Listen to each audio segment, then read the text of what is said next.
just that. Thomas HD doing an excellent job holding his high ground. He's got the angle down on the teams there in the distance. I saw Gone and Quanti as well, still at Mount Olympus. We know that they have that drop spot, not for free, but again, that southern side is theirs at the moment. Queasy and Thomas HD are going to be happy with these tags, right? This is the bigger picture of hyper-competitive Fortnite. It just doesn't get more difficult than this. Clearly, we have a lot to talk about when it comes down to Cammy and Seti. This is a team that is a favorite and a favorite for a reason, as is Vico and Flixie, some of Europeans' strongest coming up, and I dare to say part of the new era.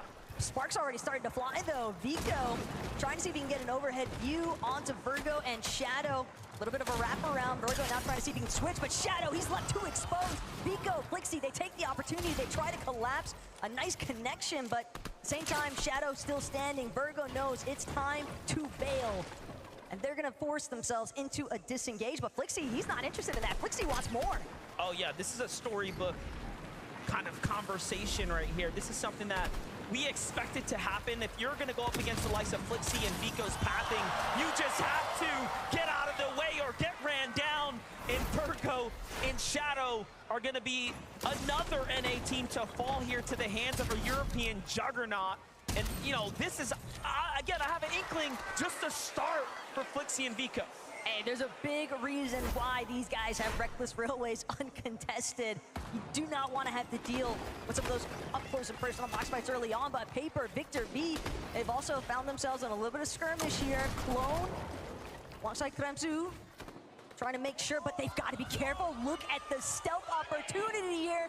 Gone and Quanti, absolute ninjas. They're getting really close here. A lot of danger lurking nearby, and Brazil, of course, known for what they're capable of when it comes down to jumping in and playing aggressive, and they do just that, but no, the ambush was unsuccessful. Paper, oh, so close, escapes by the skin of his teeth. Talking about Brazilian teams sneaking up. It's Persa and Ed, also on the prowl right now.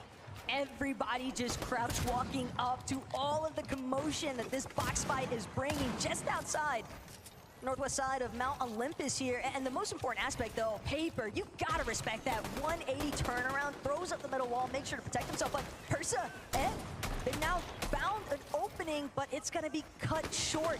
Victor V, Paper, all these teams starting to congest here, and a surge base on top to boot. Here's what I'm thinking. I'm thinking Persa and Ed are recognizing we have to get in a fight. Like, whether we want to or not, Storm Surge is going to become an issue. And if you're unfamiliar what that means, when there's a certain amount of players alive, the game is going to force you to fight other teams.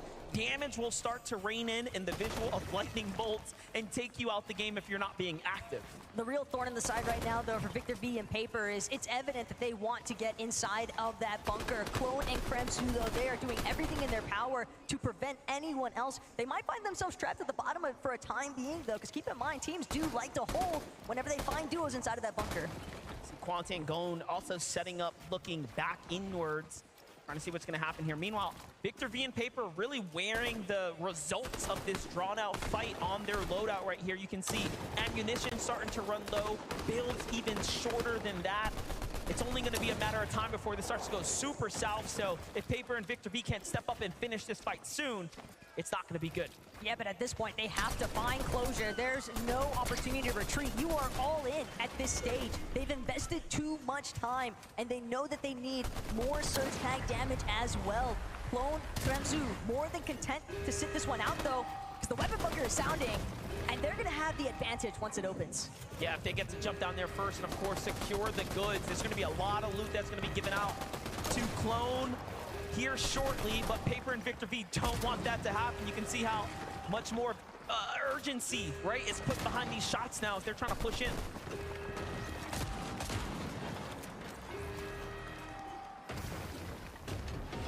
Clone, Kremsu, the opening has arrived here, but Victor V, Paper, they're still, I don't want to call it hesitant, but definitely wary of what awaits them when they try to catch Clone and Kremsu exiting that bunker. Malabuka Mustache, though, they've encountered some early difficulties here, it seems like, at Restored Reels. Last we checked in, they were getting a couple of decent tags onto Alex and Worthy, but now, knowing that Malabuka is in that solo position, It's gonna be tough to make his way towards a reboot van with this much traffic around him. Yeah, undoubtedly. Look at Kanata and Cooper, though, on the move right now, trying to continue to find their way not only to the new zone, but play for this high ground, right? Looking for tags off in the distance, and very different strategy for Kanata and Cooper, where we see a lot of those other duos looking to get box-to-box fight, you know, very close quarter. They're keeping their distance almost exclusively now from other duos and other paths of duos. But I really love this positional check, though, from Kanata and Cooper, because they've taken over a hill just northwest of Restored Reels, and they know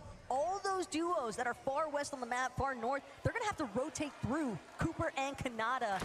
Kanata is notorious for setting up surge bases in positions where you have ample opportunity to deal some damage to other teams. Oh, look at this. This is the clash we all expected. Vino and Clicks versus Oceania's Damo there, who just rotated by. They're going to be the first to get a couple of tags and start to get the lead here. You have to be really careful. Vino and Clicks are going to recognize that if they stay in the storm, what's going to happen, those other teams are going to have strong positions to give them even more of a problem later.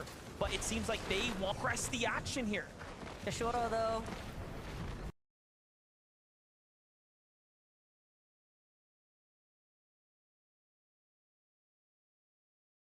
kind of could get caught in the mix here. Not sure if Clicks and Veno have spotted him out just yet, but Kashoro, the moment that he tries to break through, that's when Clicks sees small opportunity to try and bounce in here. But again, MDF, this is getting a little bit more drawn out than maybe what Clicks and Veno were after. Yeah, because Andalix and Sato were still here. They thought it was just a solo, but now they walk into almost a spider's web here.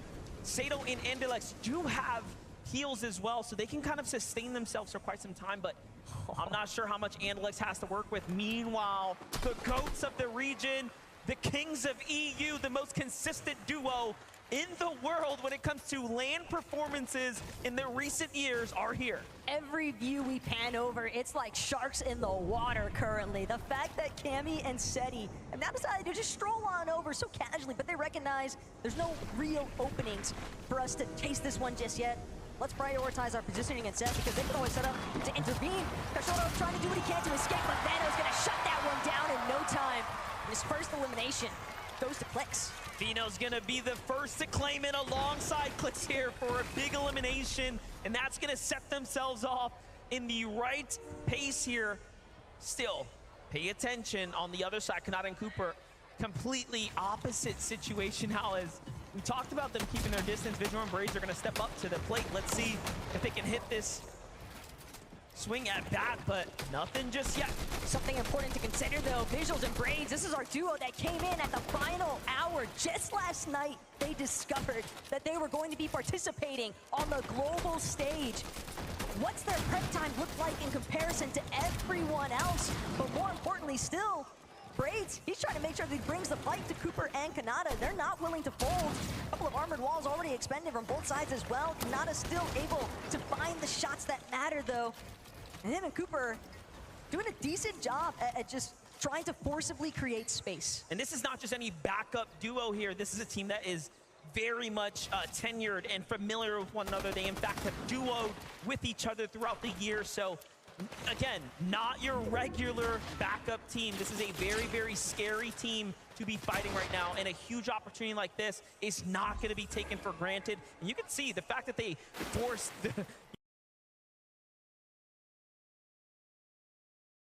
these great players to use their armored walls tells a lot. Let's jump in with Murstache and Malabuka here, though, as the Storm Surge is effectively active now. Great place to be rotating through here at the Grim Gate, but I'm not too sure, even after being picked up, if Murstache is going to have a chance to really get back into the swing of things, as the Rift Island's already gone up, and we already know who's playing for it. Peterbot and Poyo did not even wait a moment's notice. As soon as the Rift Island spawned in, these two were prepped and ready to go.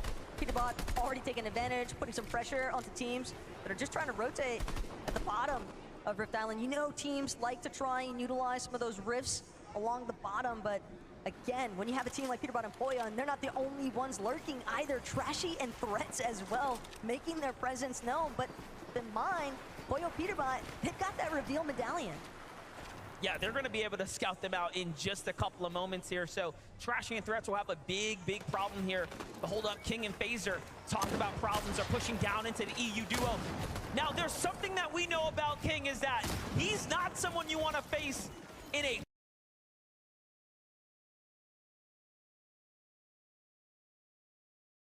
box fight. What he's managed to do all throughout this week is instill fear into every duo.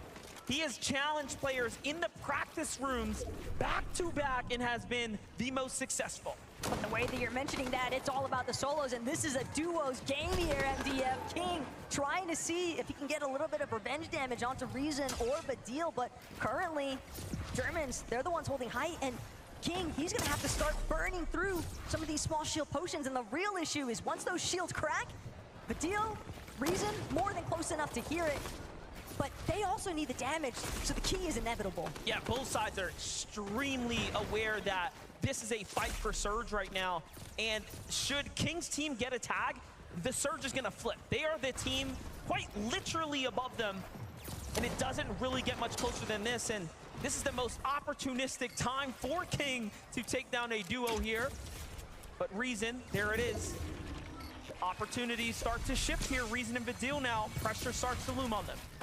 Craziest part to think about too is that they've still got to watch their backs because Rift Island just lurking in the distance, slightly higher elevation than themselves. Peterbot Boyle, they were definitely trying to see if they could track down anybody for some additional tags, knocks, elims, ideally, but one of these teams has got to get a go on here, MDF. They can't afford to just sit idle. It's either fight or get eliminated. Here it comes. I'm seeing two shots coming from both sides. Reason goes for it first. Royale on the other side doing an excellent job, but a trade comes out. King's weak, and he's going to be the first to fall.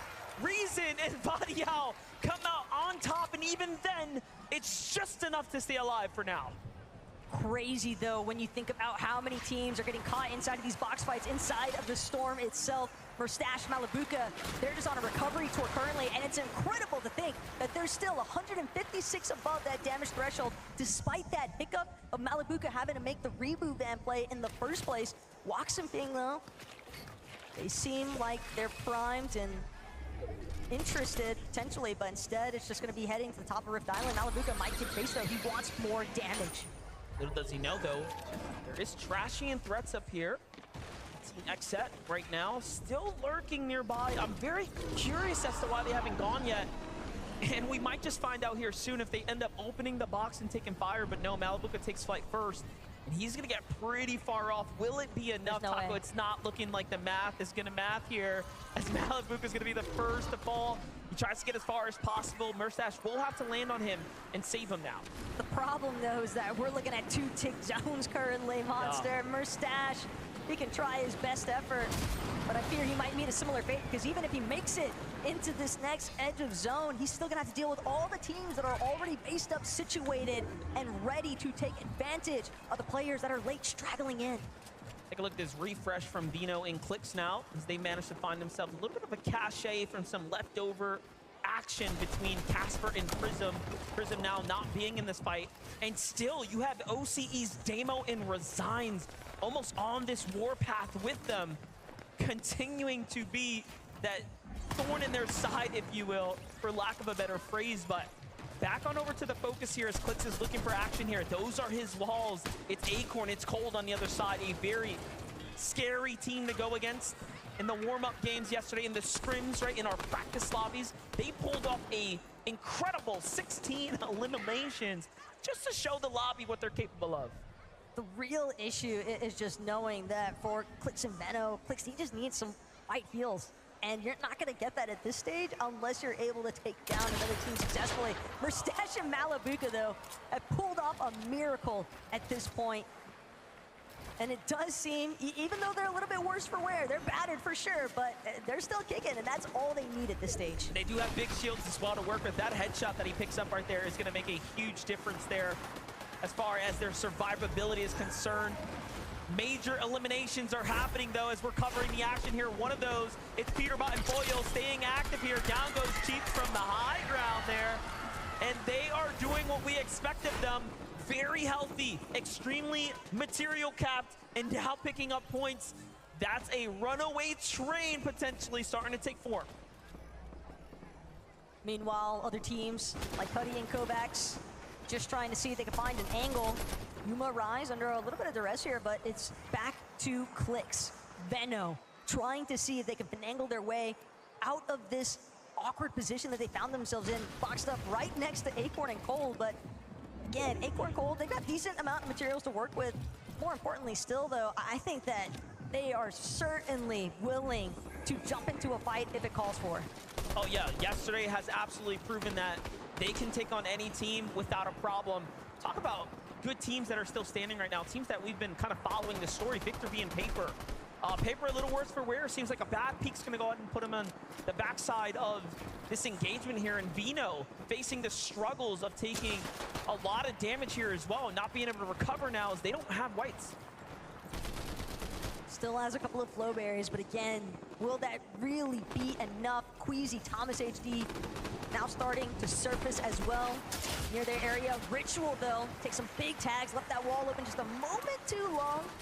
But Ritual, free, keep in mind, coming out of Doomstad, got to be dealing with Epic Oil and Muzz early on. The fact that this dude already has 3 elims is rather impressive, but Malabuka as well, still holding his own. Shari's got a little bit of an angle peak advantage, so Malabuka's gonna look to try and see if he can find a more aggressive push from underneath.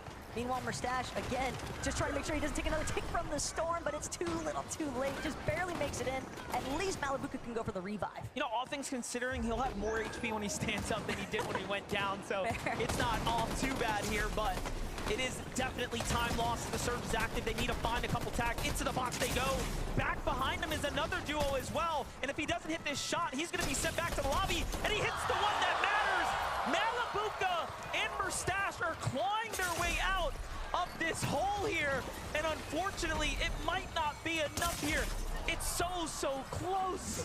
Malabuka is doing everything in his power, but I fear they have finally met their end. Zero business making it that far in the first place, though, but that is the kind of power that Malabuka and Mustache can bring. Well, here's a couple things to celebrate. Placement points has been reached. We are inside the top 25. Anyone alive now is going to start to be rewarded with more and more points. This is where things start to almost compound for you, so you want to stay up. Vino is down right now. Clicks has a very important decision to make here. Do you save your best mate or let him get sent back to the lobby so you can just focus in now? Seems like he wants to go for the save. Armored Wall's going to be the saving grace here for a moment, though.